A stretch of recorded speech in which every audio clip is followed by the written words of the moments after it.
नमस्कार साथियों, स्वागत है आपका संघर्ष की कहानी में एक बार फिर से। आज हमारे गेस्ट हैं विकास सूर्यवंशी सर, दादरा में टीजीटी साइंस हैं। स्वागत है सर आपका। Thank you.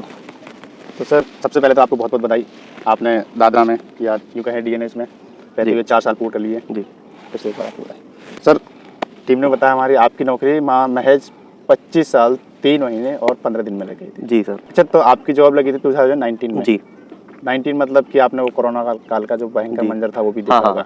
जी, लेकिन वो सच में ही भयावह स्थिति थी उस टाइम पे। महामारी है जिसके कारण सभी स्कूलों को अभी टेम्परेरी पे बेसिस पे अभी निश्चित काल के लिए बंद किए जाते हैं। सोसाइटी में सब बंद हैं, लोग बंद हैं अपने अपने घरों में, राशन पानी की व्यवस्था नहीं होती है, माइक चल रहा है कि भाई अपने घर से बाहर ना निकलें। ये सब स्थितियाँ हमने देखी, पूरा रोड सुनसान पड़ा हुआ है। कोरोना वॉरियर्स है उसमें टीचर्स को भी इंक्लूड किया गया अप्रत्यक्ष रूप से, कहीं मेंशन नहीं है, लेकिन हम लोग भी बहुत सारा काम किए। लेकिन बहुत सारी व्यवस्था में बहुत सारे चैलेंजेस देखने को मिल रहे थे। बच्चों को फिर पढ़ाना था, लैक हो रहा था उनकी स्टडी। हाँ, 2019 में जब कोरोना लगा तो जब बच्चे अब घर पे पहुंच गए हैं और यहाँ की स्थिति थोड़ी सी डिफरेंट है बाकी जगह से, क्योंकि यहाँ के जो बच्चों के पेरेंट्स हैं वो माइग्रेटेड हैं, बाहर से हैं। चलिए अब थोड़ा पीछे चलते हैं। जी। अब पहुँचते जब आप लगभग 10 या 11 साल के रहे होंगे, आपका सिलेक्शन जेएनवी में हुआ। हाँ, वो क्या कहानी रही बताना चाहूँगा आपको। थोड़ा सा एक बोला जा सकता है कि जब मैं तीसरी क्लास तक मैं एक डिस्ट्रिक्ट अपने मध्य प्रदेश में एक विदिशा डिस्ट्रिक्ट है वहाँ पे पढ़ाई करता था।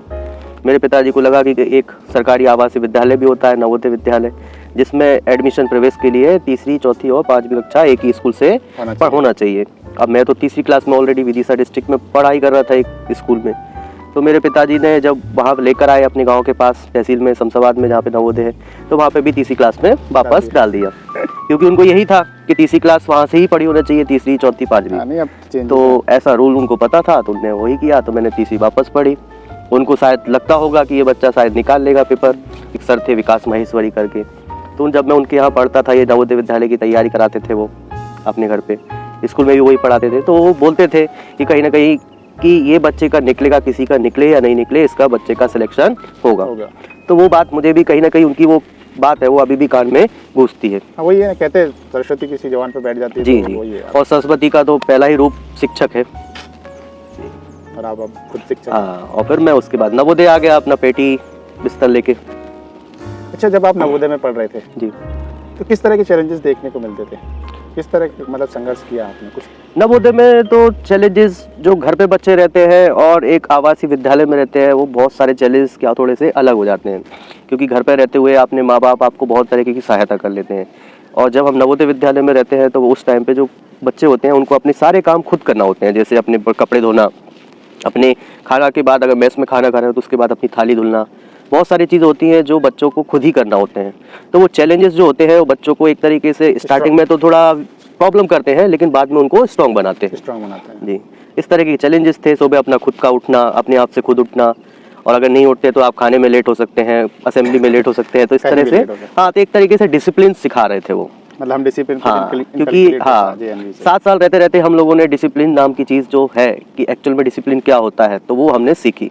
मैं यहाँ पे टीचर हूँ तो मैं यहाँ पे भी बताता हूँ कि डिसिप्लिन अगर आपकी लाइफ में अगर आपने एक बार सीख लिया तो आप लाइफ में सक्सेस आराम से प्राप्त कर सकते हो। तो आपने जेएनवी विदिशा जी से ही 10th और 12th किया है। हाँ हाँ। तो उसके बाद फिर ये आरआई में जाने का कैसे जुनून आया? आरआई में जाने का जुनून, देखिए मेरा ऐसा 10th जब मैंने पास की तो मेरे 10th में कोई अच्छे मार्क्स नहीं थे। मैं लगभग एवरेज या बिलो एवरेज ही छात्र था, क्योंकि समस्या अलग थी मेरे घर की। थोड़ा सा माइंड मेरा डिस्टर्ब रहता था घर की समस्याओं को लेके। लेकिन ये था कि कई लोगों ने मुझे हेल्प की, अपने नाना नानी, पिताजी ने, सब ने कुछ ना कुछ थोड़ी मोरल एक वो थी। 10वीं का रिजल्ट आया, उसमें हुआ ये कि मेरे मैथ्स में कम नंबर थे और मेरे पिताजी चाहते थे कि मैं मैथ्स लूँ, मेरा सब्जेक्ट मैथ हो। उसके थोड़े से ज़्यादा किसके थे, विज्ञान के। तो मेरे पेरेंट्स ने बोला कि आप विज्ञान लो, बायोलॉजी लो। हालांकि मेरा अंदर से अंतर्मन था कि मैं आर्ट्स लूँगा। तो ये थोड़ी सी एक स्टोरी थी। उसके बाद मैंने अपनी पढ़ाई की, बायोलॉजी में भी अच्छा किया, थोड़ा मेरा एवरेज बढ़ते गया। 12th निकलते मैंने सोचा कि अब मुझे क्या, जो करते हैं वो इंटर्नशिप के लिए मेरे स्कूल में आए हुए थे, तो उनसे पता लगा कि कुछ ऐसा भी होता है कि 2-4 साल का आपको कोर्स करते हैं, उसके बाद टीचर्स की एक जॉब सिक्योर हो जाती है। मैंने फॉर्म भर दिया और मैं अपने रीजनल कॉलेज में आ गया। जब बीएससी किया तो बीएससी के साथ साथ ही मेरे को बहुत सारे मार्गदर्शन मिले अपने वरिष्ठ लोगों से, जो मित्र हैं या फिर अपने सीनियर का हैं, जिनको टीचर्स के निकल पड़ा अपने लिए एडमिशन के लिए। एडमिशन के टाइम पे भी यही था कि परिस्थिति, अगर आपको अच्छे कॉलेज में अगर एडमिशन लेना है जैसे, तो वहाँ पे आपको फीस भी पे करना पड़ेगा। और मैं तो ऑलरेडी अपना जो मेस का फीस है उसको भी कहीं ना कहीं मैं अपनी ट्यूशन पढ़ा के ही वो मेस का फीस फिल करता था। तो ये था, तो अब मैं क्या से करूँ, तो इसके लिए फिर मैंने सोचा कि वहीं पे जो यूनिवर्सिटी है, यूनिवर्सिटी में डिपार्टमेंट होते हैं, वहाँ पे मैंने एडमिशन ले लिया, क्योंकि वहाँ पे जो फीस थी वो नॉमिनल थी, बस एग्ज़ाम की ही फीस थी और कोई फीस नहीं थी। वहाँ एडमिशन लिया और जो 2 साल मैंने अपना पढ़ाई की। पढ़ाई करते करते मैं इतना अपना मैच्योर हो गया, धीमे धीमे मेरे में अपना मैच्योरिटी बढ़ती गई है। तो मैच्योरिटी के साथ साथ मैंने अपना एमएससी किया। एमएससी में भी मैंने यही किया कि थोड़ा बहुत पढ़ाया बच्चों को, छोटे बच्चों को पढ़ाया, और इस तरह से मैंने अपना एमएससी की।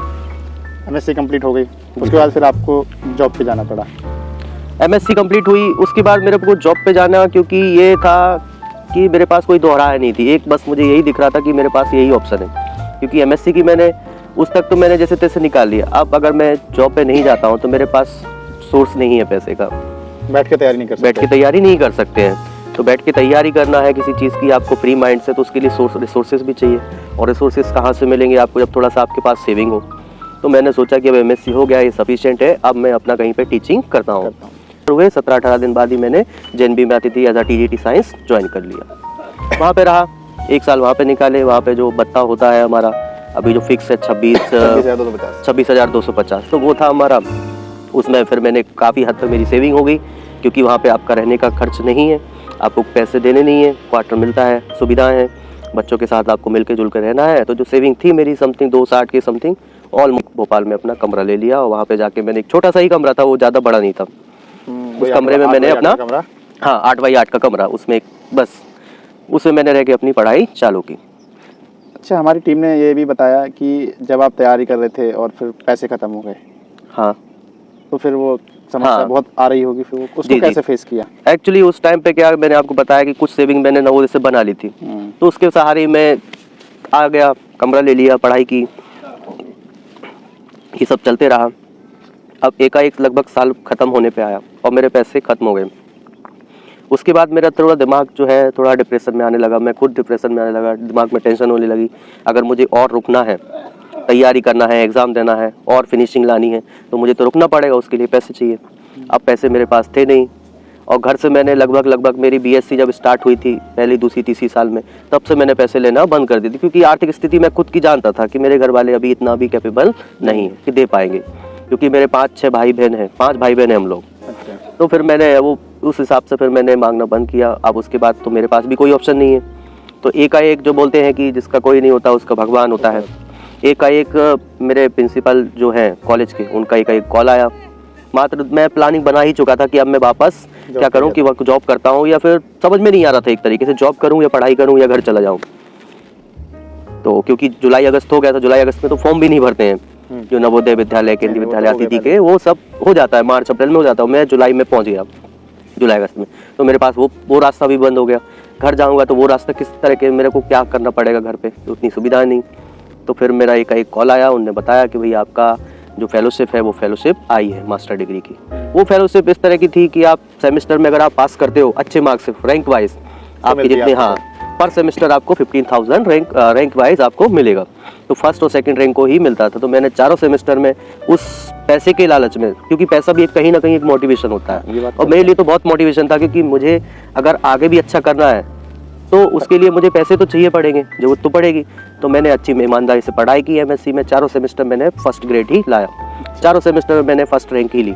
तो 4 सेमेस्टर की मेरी जो छात्रवृत्ति होती है तकरीबन 60,000, तो पूरा का पूरा 60,000 मेरे अकाउंट में 2-3 दिन बाद ही प्रिंसिपल के कॉल के बाद आ गया। तो फिर से मैं रिफिल हो गया एक तरीके से, मोटिवेशन मतलब वापस आ गया कि अब चलो, अब कोई बात नहीं है, भगवान ने, अपने प्रिंसिपल ने हेल्प की है, कहीं ना कहीं गॉड ने ही प्रिंसिपल के थ्रू हेल्प की है मेरी। तो बस मैं वापस लग गया अपनी तैयारी में। अच्छा, उस दौरान जब आप वहाँ से निकल आए, एमएससी हो गया, टीचिंग कर रहे हैं, एग्जाम फॉर्म भर रहे हैं जी, एग्जाम्स दे रहे हैं, एग्जाम्स नहीं निकल रहे हैं, हाँ, बहुत सारी समस्याएं उस समय में झेलनी पड़ती है, डिप्रेशन, परिवार का, रिश्तेदारों का, तो उन सब से कैसे डील करते थे? वो तो